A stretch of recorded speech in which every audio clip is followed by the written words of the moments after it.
IPL 2025 లో ఒక అద్భుతమైన మూమెంట్ చోటు చేసుకుంది. Chennai Super Kings captain Mahendra Singh catch ను జడేజా అద్భుతంగా అందుకున్నారు. బుధవారం అంటే ఏప్రిల్ 30న పంజాబ్ కింగ్స్ పై చెపాక్ వేదికగా జరుగుతున్న మ్యాచ్ లో ఈ సంఘటన అయితే చోటు చేసుకుంది. అదేంటి, జడేజా క్యాచ్ పట్టడం ఏంటి, ఇద్దరు ఒకే టీం కదా అనే అనుమానం రావచ్చు. అయితే అసలు విషయం తెలిస్తే మాత్రం ఎవరైనా ఔరా అనాల్సిందే.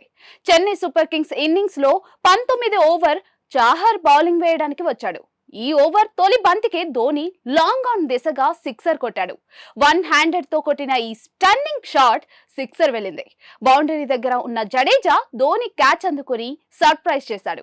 ధోని కొట్టిన ఈ షాట్ ను క్యాచ్ అందుకున్న జడేజా తనదైన శైలిలో సెలబ్రేషన్స్ చేసుకోవడం ముచ్చట గొలిపే విధంగా ఉంది. ధోని జడేజా మధ్య ఉన్న అనుబంధం గురించి ప్రత్యేకంగా చెప్పాల్సిన అవసరం లేదు. ధోని కొట్టిన సిక్సర్ ను క్యాచ్ అందుకోవడం జడేజాకు ఎంతో సంతోషాన్ని ఇచ్చింది. జడేజా పట్టిన ఈ క్యాచ్ సోషల్ మీడియాలో తెగ వైరల్ అవుతోంది. చాహల్ వేసిన తొలి బంతికే సిక్సర్ కొట్టిన ధోని రెండో బంతికి లాంగ్ ఆఫ్ వద్ద క్యాచ్ ఇచ్చి అవుట్ అయ్యాడు. ఓవరాల్ గా 4 బంతుల్లో 4 సిక్సర్ తో 11 పరుగులు చేసి అవుట్ అయ్యారు.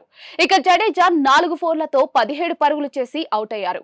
ఈ మ్యాచ్ విషయానికి వస్తే శామ్ కరన్, డెవాల్ట్ భారీ భాగస్వామ్యంతో చెన్నై నిర్ణీత 20 ఓవర్లలో 190 పరుగుల భారీ స్కోర్ ని చేసింది.